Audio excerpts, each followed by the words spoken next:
So now we are going to talk about force and field. Okay, first one we will discuss Coulomb's law in magnetism.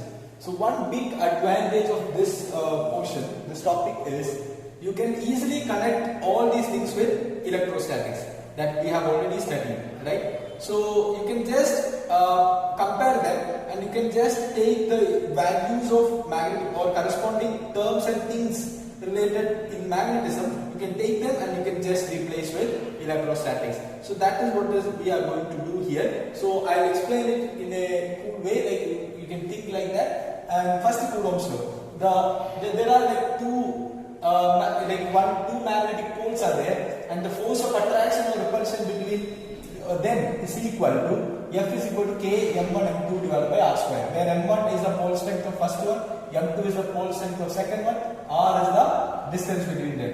And you can write this is force, right? You can write the vector form of that. You have to do that. Okay, it's your work. You have to do that. And then what is K here? K, it was 1 by 4 pi epsilon 0 or 1 by 4 pi epsilon in electrostatics. Here it is mu0 by 4 pi, which is equal to 10 to the power minus 7 Weber per ampere meter square. Meter. Alright. So see in CGS, what is the value of K?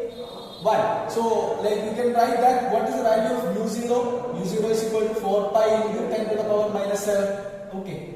So again, what is magnetic field? Magnetic field is magnetic field due to an imaginary magnetic pole. So why imaginary magnetic pole? Because magnetic pole, single pole doesn't exist. So that is why it's an imaginary magnetic pole. It's a theoretical, which is equal to F by M. That is force divided by magnetic pole. How? What is electric field? Force per charge, force per unit charge. Similarly, force per magnetic pole. B is equal to mu0 by 4 pi M by D square. So that is what is the magnetic field due to an imaginary pole. Next, magnetic field due to a bar magnet. What is a bar magnet?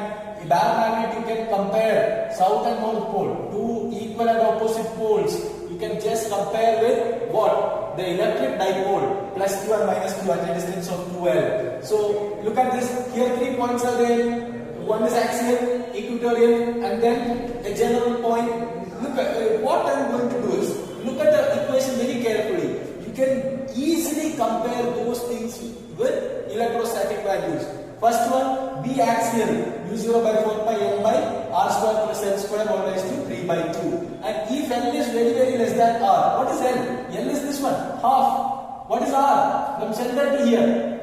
Okay, and BA is equal to mu0 by 4 pi 2N by R cube. Then what about equatorial? B equatorial is equal to mu0 by 4 pi M by R square plus L square all raised to 3 by 2. This is 2N. Is it? Just like electrostatics. Compare the values. Then very easy it is. So if L is very less than R, then it will be this much. And we have done there. What is B axial divided by B equatorial, which is equal to 2 divided by this one divided by this one. Do it. Then at any point, what is the value at any point? mu0 by 4 pi M by R cube, the root of 3 cos square theta plus 1. Same as electrostatics. What you have to remember? 3 cos square theta plus 1. Root of 3 cos square theta plus 1. Okay. So then, bar magnet in uniform magnetic field. Suppose there is a uniform magnetic field over there, and if you are placing a magnet over there, then what will be the things? Torque, mb cos theta.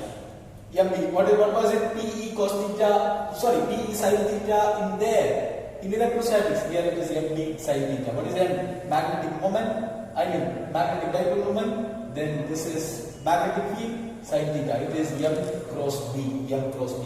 Then what about work? mb into 1 minus cos theta. Then what about potential energy? Minus mb cos theta or minus m dot b.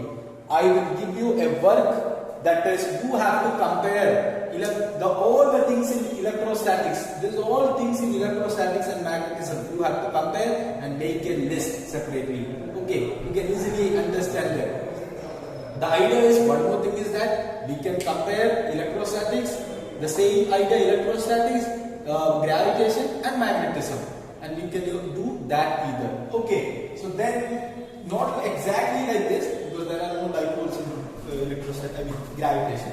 And then finally, potential energy is equal to minus mb cos theta or minus m dot b. On final one, the Gauss's law in magnetism, the total magnetic flux in a closed surface is equal to 0.